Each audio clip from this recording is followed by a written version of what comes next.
Hi, നമുക്കിന്ന് നല്ല tasty ആയിട്ടുള്ളൊരു പാലക്കാടൻ ഇഞ്ചിപ്പുളി തയ്യാറാക്കുന്നത് എങ്ങനെയാണെന്ന് നോക്കിയാലോ. നല്ല ടേസ്റ്റി ആയിട്ടുള്ളൊരു ഇഞ്ചിപ്പുളിയാണ് കേട്ടോ. തിരുവോണത്തിന് നമുക്ക് സദ്യയിൽ വിളമ്പാൻ വേണ്ടിയിട്ട് നല്ല ടേസ്റ്റി ആയിട്ടുള്ളൊരു പാലക്കാടൻ ഇഞ്ചിപ്പുളി തയ്യാറാക്കുന്നത് എങ്ങനെയാണെന്ന് നോക്കാം. അപ്പോൾ ഞാൻ തിരുവോണത്തിന് വിളമ്പാൻ വേണ്ടിയിട്ട് തലേ ദിവസം തന്നെ ഉണ്ടാക്കി വെച്ചതാണ് കേട്ടോ. അപ്പോൾ നിങ്ങൾക്ക് കൂടെ ഒന്ന് കാണിക്കാമെന്ന് വിചാരിച്ചു. അപ്പോൾ നിങ്ങൾ വീഡിയോ ഒക്കെ കണ്ടിട്ട് ഇഷ്ടപ്പെട്ടാൽ ലൈക്ക് ചെയ്യണം, കമൻറ്റ് ചെയ്യണം, സബ്സ്ക്രൈബ് ചെയ്യണം കേട്ടോ. എന്നെ സപ്പോർട്ട് ചെയ്യണം. പിന്നെ നിങ്ങളുടെ നാട്ടിൽ എങ്ങനെ ഉണ്ടാക്കാമെന്നുള്ളതൂടെ കമൻറ്റ് ചെയ്യണം കേട്ടോ. അപ്പോൾ നമുക്ക് ആവശ്യമുള്ള സാധനങ്ങൾ നോക്കാം. പച്ചമുളക് കേട്ടോ, 5 പച്ചമുളക് നമ്മുടെ അടുക്കളത്തോട്ടത്തിൽ ഉണ്ടായതാണ് കേട്ടോ. ഞാൻ കഴുകി എടുത്ത് വെച്ചിട്ടുണ്ട്. പിന്നെ ഇഞ്ചി നന്നായിട്ട് തോലൊക്കെ ചീവി കഴുകി എടുത്ത് വെച്ചിട്ടുണ്ട്. പിന്നെ കറിവേപ്പില കേട്ടോ, കുറച്ചധികം കറിവേപ്പില പറിച്ച് വെച്ചിട്ടുണ്ട് നമ്മുടെ വീട്ടിലുള്ളത് കൊണ്ട്. പിന്നെ ഒരു കൈപ്പിടി അളവിന് പുളി വെള്ളത്തിലിട്ട് വെച്ചിട്ടുണ്ട് കേട്ടോ, കുറച്ച് മുമ്പേ. പിന്നെ ഇഞ്ചി നന്നായിട്ട് കുഞ്ഞതായി അരിഞ്ഞെടുത്തു. പിന്നെ ഒരു കഷ്ണം ശർക്കര, പിന്നെ പച്ചമുളക് അരിഞ്ഞത്.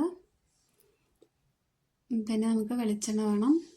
നമുക്കൊരു ചട്ടി അടുപ്പത്ത് വെച്ചിട്ട് കുറച്ച് വെളിച്ചെണ്ണ ഒഴിച്ചിട്ട് കുരുമുളക്, ജീരകം, ഉലുവ ഇത് നമുക്ക് നന്നായിട്ടൊന്ന് വറുത്തെടുക്കാം കേട്ടോ.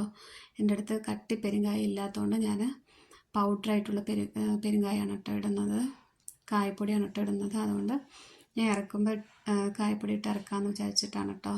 അപ്പോൾ നമുക്ക് ഈ 3 സാധനങ്ങളും കുരുമുളകും ജീരകവും ഉലുവയും നന്നായിട്ട് വറുത്തെടുക്കാം കേട്ടോ. വറുത്തെടുത്തിട്ട് ആറിയതിൻ്റെ ശേഷം നമുക്ക് പൊടിച്ച് വയ്ക്കാം കേട്ടോ. അപ്പോൾ നന്നായി വറുത്തതിന് ശേഷം നമുക്ക് മാറ്റി വയ്ക്കാം. അതേ ചട്ടിയിൽ തന്നെ നമുക്ക് ആവശ്യത്തിന് വെളിച്ചെണ്ണ ഒഴിച്ചിട്ട് നന്നായി ചൂടായി വരുമ്പോൾ നമുക്ക് ഇഞ്ചി ഇട്ടിട്ട് നന്നായിട്ടൊന്ന് മൂപ്പിച്ചെടുക്കാം കേട്ടോ.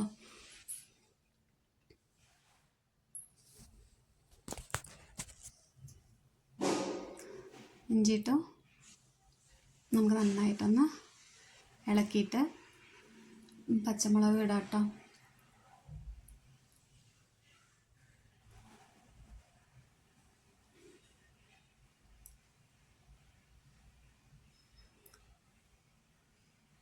പച്ചമുളക് ഇട്ടിട്ട് നന്നായിട്ടൊന്ന് നമുക്ക് വഴറ്റിയതിന് ശേഷം നമുക്ക് കറിവേപ്പില കയ്യിൽ തന്നെ ഞാൻ പിച്ചിയാണ് ഇടുന്നത്. കൈ കൊണ്ട് തന്നെ പിച്ചി അങ്ങ് ഇടുന്നുണ്ട്. ഇത് നമുക്ക് കറിവേപ്പിലയും പച്ചമുളകും ഇഞ്ചിയും കൂടി നന്നായിട്ട് വെളിച്ചെണ്ണയിൽ നന്നായിട്ടൊന്ന് മൂപ്പിച്ചെടുക്കാം കേട്ടോ. നന്നായി മൂത്ത് വന്നിട്ടുണ്ട്. ഇതിലേക്ക് നമുക്ക് മഞ്ഞൾപ്പൊടി ആവശ്യത്തിന് ഇടാം കേട്ടോ. പിന്നെ 1 സ്പൂൺ മല്ലിപ്പൊടി, ഞാൻ 2 സ്പൂൺ മുളക് പൊടി ഇടുന്നുണ്ട് കേട്ടോ. നിങ്ങൾക്ക് എരിവിന് ആവശ്യത്തിന് ഇടാവുന്നതാണ്. നല്ല എരിവുള്ള മുളക് പൊടിയാണെങ്കിൽ 1 സ്പൂൺ ഇട്ടാൽ മതി. ഇത് നമുക്ക് നന്നായിട്ടൊന്ന് വഴറ്റിയിട്ട് പുളിവെള്ളം ഒഴിക്കാം കേട്ടോ. ഞാൻ പുളി നന്നായിട്ട് പിഴിഞ്ഞെടുത്ത് വെച്ചിട്ടുണ്ട്. നമുക്ക് പുളിവെള്ളം ഒഴിക്കാം.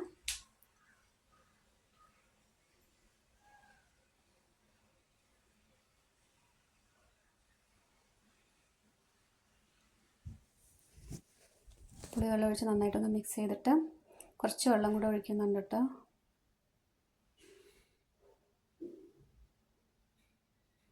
ഒഴിച്ചിട്ട് ആവശ്യത്തിന് ഉപ്പിട്ടിട്ട് നന്നായി തിളച്ച് വരട്ടെ. തിളച്ചതിൻ്റെ പുളിയുടെ പച്ചപ്പൊക്കെ പോട്ടെ കേട്ടോ. പച്ച ചൊവ്വയൊക്കെ പോയതിൻ്റെ ശേഷം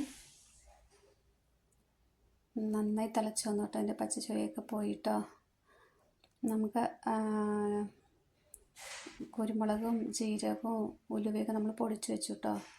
എന്നിട്ട് നമ്മൾ ഇതിലേക്ക് ശർക്കര ഇട്ടു. പിന്നെ വീണ്ടും കുറച്ചും കൂടെ ശർക്കര ഇട്ടു കേട്ടോ.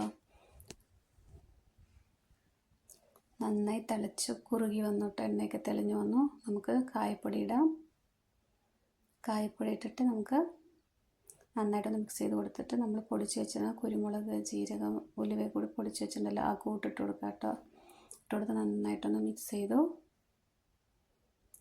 നല്ലോണം ഒന്ന് മിക്സ് ചെയ്തതിന് ശേഷം നമുക്ക് അടുപ്പ് ഓഫ് ആക്കാം കേട്ടോ. നല്ല തെളിഞ്ഞ് എണ്ണയൊക്കെ നന്നായി തെളിഞ്ഞ് വന്നിട്ടുണ്ട് കേട്ടോ. അടുപ്പ് ഓഫ് ചെയ്തു കേട്ടോ. ഓഫ് ചെയ്തിട്ട് കൂടെ ഇങ്ങനെ ചെറുതായിട്ടൊന്ന് തിളയ്ക്കുന്നുണ്ട് കേട്ടോ. അപ്പം നല്ല ടേസ്റ്റി ആയിട്ടുള്ള പാലക്കാടൻ ഇഞ്ചിപ്പുളി റെഡി ആയിട്ടോ. നമുക്ക് പാത്രത്തിലേക്ക് ഒഴിക്കാം. നിങ്ങൾ ഇത് ട്രൈ ചെയ്ത് നോക്കണം കേട്ടോ തിരുവോണത്തിന്. എന്നിട്ട് കമൻറ്റ് ചെയ്യണം. നിങ്ങളുടെ നാട്ടിലൊക്കെ എന്താ പറയുക? ഇഞ്ചിപ്പുളി എന്നാ പറയുക, അല്ല ഇഞ്ചിപ്പുളി എന്നാ പറയുക, എന്താ പറയുക എന്നുള്ളത് കൂടെ കമൻറ്റ് ചെയ്യണം കേട്ടോ. എല്ലാവരും ഓണമായിട്ട് ഡ്രസ്സൊക്കെ എടുത്തോ? എല്ലാവർക്കും ഓണാശംസകൾ.